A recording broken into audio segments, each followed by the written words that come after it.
Got another weird one for you today. SCP-2086 is called the man-eating bus. Now, I've been on some buses that I felt like sucked my soul out because traveling on them was so bad. Some of the school buses I rode on, whew, and I don't like bus travel in general. I don't like traveling with a lot of people. You got to on planes sometimes, but at least you have accommodations. I've never been on a real nice bus before, and I've really never been on a man-eating bus, but we're gonna find out it today. This is by Dr. Bob, guys. Make sure to subscribe to him and me if you like reaction videos, and let's get into this animation.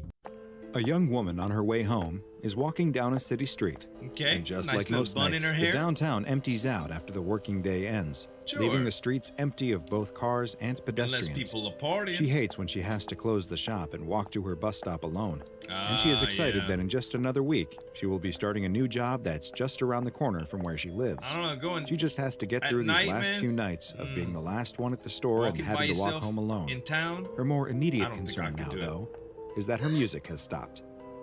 The young woman takes her phone out to check it. Dead. Battery's She must have forgotten to plug in the charger. She hates when she does that. Now she'd have to spend the bus ride staring out the window at nothing. That's why you gotta carry a battery pack. The woman looks up from her phone. Did she see someone? She turns around and sees something on the other side of the street. It's dark, and all she can make out is a big, shadowy figure. She doesn't stare for long, though, and starts to walk again, keep moving, picking up her pace slightly. Yeah. She can hear the sound of footsteps and glances over her shoulder. The person across the street is moving too, and they seem to be matching her pace, avoiding any streetlights to remain in darkness. She starts to move a little quicker, and so do they. The young woman grips the pepper spray in her pocket. The mace. She doesn't know what this person is doing or what they want, but she's going to be ready for them. Right. She keeps walking and glances over her shoulder again. They're crossing the street towards her now. She ducks into an alley. Get ready. As soon as she's around the corner and out of sight, she starts to run. Get ready. She sprints through the alley as fast as she can. She looks behind her, frightened of what she might see, but no one is there. All right. Maybe she was wrong and they weren't following her. But she's not about to stop running and find out. But down a dark alley? She emerges from the alley, still running as hard as she can. She reaches her bus stop and finally stops to catch her breath. She checks her watch. If we didn't know the bus should be pulling up right now, but it's nowhere to be seen. She looks around, and what she does see is the shadowy figure coming out of the alley, and it's coming straight towards her. Behind her. She backs up into the bus stop and takes the pepper spray out of her pocket. You ready? Her finger ready on the trigger. Get ready to the spray him. The figure keeps moving towards her when suddenly the dark street is lit up. The woman looks behind her to see her savior. It's the bus! Yay! She turns back to see the shadowy figure retreating to the alley as if the light is pushing it away. Lucky. The woman breathes a sigh of relief and finally lets some of the tension in her body release as the bus comes to a stop in front of her. The door swings open and the woman steps inside. I've never been so happy to get on the bus, she says to the driver as she scans her transit card. The driver doesn't respond, though. In fact, he doesn't react to her at all. It's an SCP keeps staring bus. Straight ahead. The woman doesn't push it, though. She's just happy to be on the bus, even if it is completely empty. Right. She heads to the back of the bus and takes a seat. As the bus pulls away, she can almost swear she could see the shadowy figure standing in the alley, watching her. The bus rumbles along the empty city streets as the woman looks out the window and takes deep breaths, trying to calm herself after her harrowing ordeal. Right. After a while, she notices that the bus doesn't seem to be stopping as much as it normally does, or at all for that matter. It's just going. Did they change the route? Or did she get on the wrong bus? They are approaching her stop, though, so it doesn't matter, and she reaches up to pull the cord. A bell chimes, and the stop requested light illuminates in the front of the bus. Right. But the driver doesn't show any sign of stopping, or even slowing down. It's not a normal bus. She pulls the cord again, but still no reaction. Hey up there! As she sees her building go by, she calls out, "Hey, this is my stop." But the driver doesn't acknowledge her at all. She stands up and walks to the front. "Didn't you hear me? This is my stop." Still no reaction from the driver. Wow. "Hey, I said..." She reaches out and grabs his shoulder, spinning him towards her, only to find herself staring into the eyes of a fresh corpse. The woman screams and jumps back as the driver slumps forward towards her. She's terrified by the dead body, as well as the fact that the bus will crash. But when she looks at the steering wheel, she sees that it is continuing to move on its own. The woman is in a full-blown panic now. She screams and pounds on the door, but it won't open. The engine roars as the bus starts to pick up speed. She doesn't know what to do and runs to the back where she tries the rear door, but it doesn't budge either. Kick the window! The bus speeds up even more, whipping around corners and tossing her from side to side. She's thrown to the ground and hits her head. Her eyelids feel like they weigh 100 pounds, and she struggles to keep them open. She manages to stay awake, though. Almost got and as knocked she looks out. up in a daze, staring at the ceiling of the bus, she can see a green gas emanating from the vents. Oh, no. It's the last thing she sees before her eyes close for good. Wow. The bus finally comes to a stop in a deserted area of the city. The vehicle raises slightly as, one after another, each wheel appears to unfold, revealing them to be long, black, spindly legs.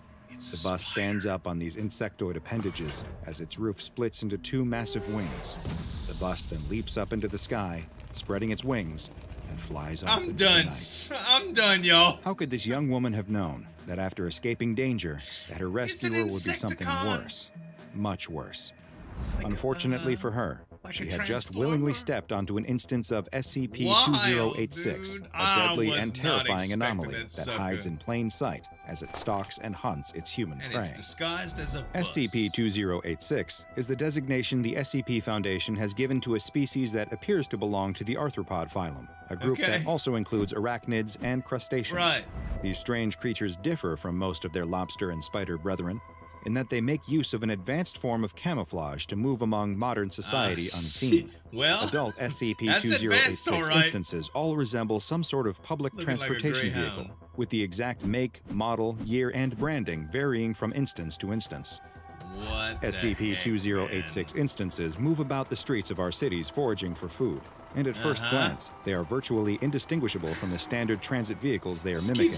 Close examination of them, though, will reveal that the steel, wood, plastic, and glass they are composed of aren't those materials at all, but a form of specialized chitin, which is the substance that makes up the hard exoskeleton of many insects and other arthropods. Right. And that's not the only aspect of SCP-2086 that isn't actually what it appears to be. The wheels on the bus may go round and round, but they also are capable of unraveling into long, thin legs that create a very imposing image when SCP-2086 is standing up at its full height. Can you imagine? The roof, too, is able to unfurl into a set of giant insectoid wings, and after leaping into the air with its powerful legs, the wings will spread, and the bus can take flight, which appears to be its preferred method of travel when it is not in its camouflaged hunting mode. Its headlights, too, are an entirely biological mechanism, consisting of two large bioluminescent optical organs similar to those possessed by SCP-015-IT and SCP-745. Dissections of SCP-2086 specimens have shown them to have an entire system of organs, including a heart, brain, and stomach, which are found beneath the flooring in the creature's interior chamber. SCP-2086 appendages are not just used for locomotion, though, and they have been observed as being able to use them for fine object manipulation. Wow. This fact was learned when they were observed building crude shelters from scrap materials at their nesting grounds. Make nests. More on these nests and the terrifying events that take place there later. Okay. When SCP-2086 is not at its nest, it engages in its foraging behavior. Sure. Typically, an SCP-2086 instance will fly to the start of a route and begin driving along city streets, picking up human passengers who willingly enter the creature's inner chamber, thinking that it is a standard bus. Along with its exoskeleton closely resembling a real vehicle, SCP-2086 has one more particularly gruesome trick to fool would-be passengers into becoming its prey. A bus that drives itself would lead many to think twice about stepping on board. So SCP-2086 makes use of a decoy driver, which is actually a human corpse encased and preserved in a shellac-like substance. Wow, it's preserved. Smaller, fibrous appendages protrude from the front seat and into the corpse, which hold it in place and are even capable of manipulating the corpse, giving it the appearance of movement as it drives the bus. What the heck? Once SCP-2086 has gathered up what it considers to be enough victims, a number that appears to vary from instance to instance, it will release a noxious gas from its interior vents. Right. The gas produces an effect in humans similar to chloroform, and everyone on board will be rendered unconscious. Chloroform's that stuff that they just The put over your creature, mouth now in filled with movies. its prey, does not feed on the humans trapped inside it, though. Instead, it will take them to its nesting grounds, which is where the real horror begins. Oh, gosh. These nesting grounds are most often localized in scrap and junkyards that have fallen into disuse or are completely abandoned, and it is in these nests that the juvenile instances of SCP-2086 are found. While a full-grown instance can weigh as much as 17,000 kilograms, which is the approximate curb weight of a normal bus, extensive field research and observation into SCP-2086 has led to the identification of the smaller, juvenile instances, which are much smaller than their adult counterparts, weighing under 200 kilograms. But they don't stay this size for long. When an adult SCP-2086 arrives back at the nest with its interior chamber filled with human prey, it will open its doors and allow the juvenile members to enter inside of it so they can feed and grow. Come on in, little bus. Once inside, a juvenile will remove a passenger from the bus and take them outside. The effects of the chloroform gas will often begin to wear off at this time, but by this point, it is already too late. The juvenile instance will then proceed to force the human into a hole located under their hood. This leads to a sort of digestive tract that connects to its inner chamber where the driver's seat is located.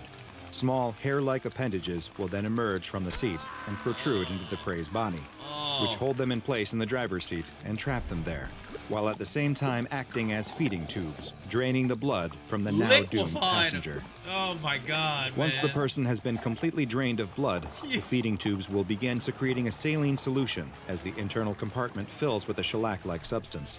And the effects of both combine to effectively embalm and preserve the corpse, which will serve as its own decoy driver once it enters adulthood. And this process happens quite quickly. A newborn SCP-2086 will reach adulthood in just 1 week, provided that it has had access to nutrients, at which point it will begin searching for new sources of prey for its own offspring, of which it will likely have plenty. 2086 instances become capable of reproduction at 8 days, and females are able to produce up to 20 offspring, but their lives are quite short, with their entire life cycle usually lasting just 12 to 15 days. Prior to feeding and beginning the process of becoming a full-size adult, juveniles will also leave the nest and will covertly move about the city, removing bus stop signposts and relocating them, often creating a route that leads back to its own nest. These are the routes that adult instances will then typically follow as they hunt for more prey to bring back to their colony. SCP-2086 instances have been found in metropolitan areas around the world, and news reports are closely monitored by the Foundation for missing persons that had recently used public transport, with Foundation field agents being dispatched to potential high-threat areas to investigate further. Any nests that are discovered have their locations condemned, if they weren't already, and demolished using chemical explosives.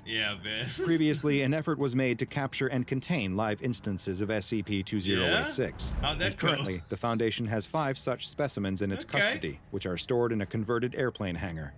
Due to their short lifespans and high rate of reproduction, the amount of live specimens contained at any given time can vary widely, and will often depend on the number of available D-Class personnel who can serve as drivers. Terminated specimens are either destroyed or sent to a specialized cold storage container at a secure site for further biological research. SCP-2086 continues to be one of the most dangerous anomalies for common, everyday users of public transportation, and the SCP Foundation has classified it as Keter. While identified colonies are able to be destroyed with minimal effort once discovered, there is no telling how many nesting grounds still remain in the wild. So the next time you're about to board a bus, pay extra careful attention to it, or you may find that your bus is rerouting you somewhere you never wanted to go. Now go and watch the file on another case of automotive terror, SCP-745, the headlights. Dude, this was a great SCP, and Dr. Bob did a wonderful job. I love weird SCPs, man. This was the epitome of that. Hope y'all liked it too, guys. Make sure to sub to Dr. Bob as well as me if you like these reaction videos. And check out these videos that I've already reacted to from Dr. Bob. Thanks so much for watching. As always, this is Zueljin signing off. We'll see you next time.